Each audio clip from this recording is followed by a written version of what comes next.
अस्सलाम वालेकुम दोस्तों, मैं हूं अली मुमताज़ एडवोकेट और आप देख रहे हैं mynews.tv। अयूब खान अमर डिक्टेटर, जर्नेल के मार्शल लॉ एडमिनिस्ट्रेटर और पाकिस्तान की जमहूरियत के चैम्पियन, जो अयूब खान के वज़ीर ख़ारजा थे और उसके बाद पाकिस्तान का आइन बनाने वाले जुल्फ़िकार अली भुट्टो, ऐसा आइन बनाया कि जिससे आज कोई लोग आते हैं तो इसे रद्दी की टोकरी में फेंकने के लिए एक रद्दी समझते हैं। कुछ लोग आते हैं तो वो कहते हैं कि आइन मोम की नाक है, जिस तरफ चाहेंगे इसको मोड़ लेंगे। ऐसा फ्लेक्सिबल आइन, ऐसा फ्लेक्सिबल कॉन्स्टिट्यूशन कि जो चाहे इसमें तरमीम कर ले, जिस तरह से चाहे इसको तब्दील कर दे, इसको बदल ले, अपने मफादात की खातर पार्लियामेंट में ये पेश करे, तरमीम करे और उसके फ़ायदे उठाए। ये है वो आइन जिसकी जो हमें दिया गया। वरना दुनिया में ऐसे आइन भी हैं जो रिजिड हैं, जिनको तब्दील नहीं किया जा सकता। वो मुल्क आज देखें कहाँ पहुँच गए।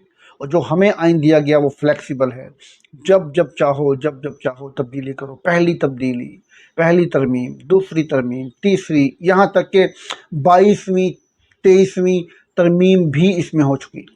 ये ऐसा आइन है जो हुकूमत आएगी अपने मफाद के लिए इसमें तब्दीली कर लेगी। ऐसे आइन के बारे में मैं क्या कहूँ।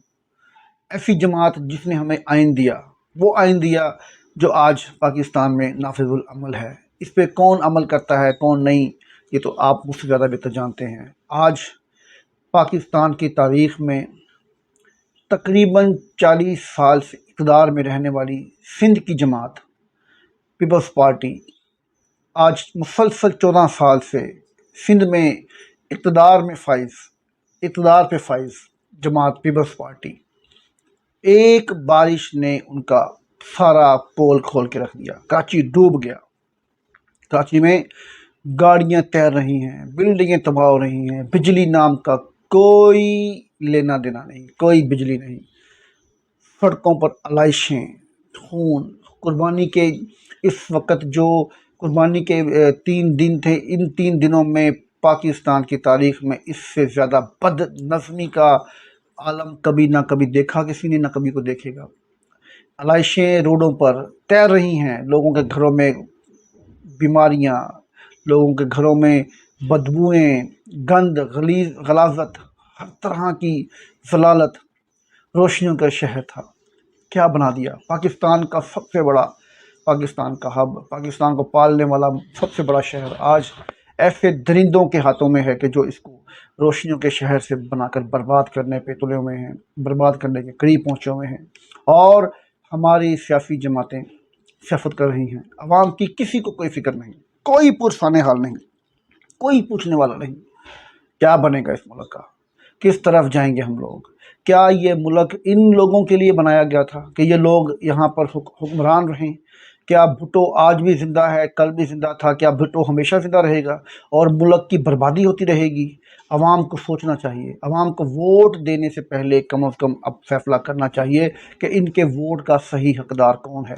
क्या ये झूठे नारे लगाने वाले लोग इनके वोट के हकदार हैं, या वो लोग हैं जिन्होंने साबित कर्मी के साथ मुकाबला किया, जिन्होंने पाकिस्तान की दिफा के लिए, पाकिस्तान के हकीकी मायनों में पाकिस्तान की मुहिब वतनी का मुजाहरा किया और आज अवाम के अंदर उनकी मकबूलियत आसमानों पर है। क्या ये लोग जो आज रजीम चेंज करने में आलाकार बने अमेरिका के और दूसरे इदारों के, और आज वो कहते हैं कि हम लोग मुहिब वतन हैं, और जो उनके ख़िलाफ़ बात करें या उन पर कोई सवाल उठाएं तो वो खुदा न खाफ्ता पाकिस्तान के दुश्मन हैं, क्या वो गद्दार हैं? कभी भी नहीं, कभी भी नहीं। पाकिस्तान का हर शहरी मुहिब वतन है।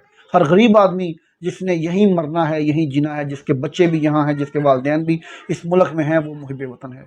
जो मुल्क छोड़ के भाग जाते हैं, सिर्फ यहाँ पर इक़्तिदार के लिए आते हैं या इख्तियारात के लिए आते हैं, तो वो मुहिब वतन अगर हैं तो उनसे लाख गुना ज़्यादा मुहिब वतन हम पाकिस्तानी आम आवाम हैं। दोस्तों, ये थी मेरी आज की वीडियो। उम्मीद करता हूँ कि आपको पसंद आई होगी। अगर आपको ये मेरी वीडियो पसंद आई हो तो लाइक करें, मेरे चैनल को ज़रूर सब्सक्राइब करें और मेरी वीडियो को शेयर करें। शुक्रिया, अल्लाह हाफ़िज़।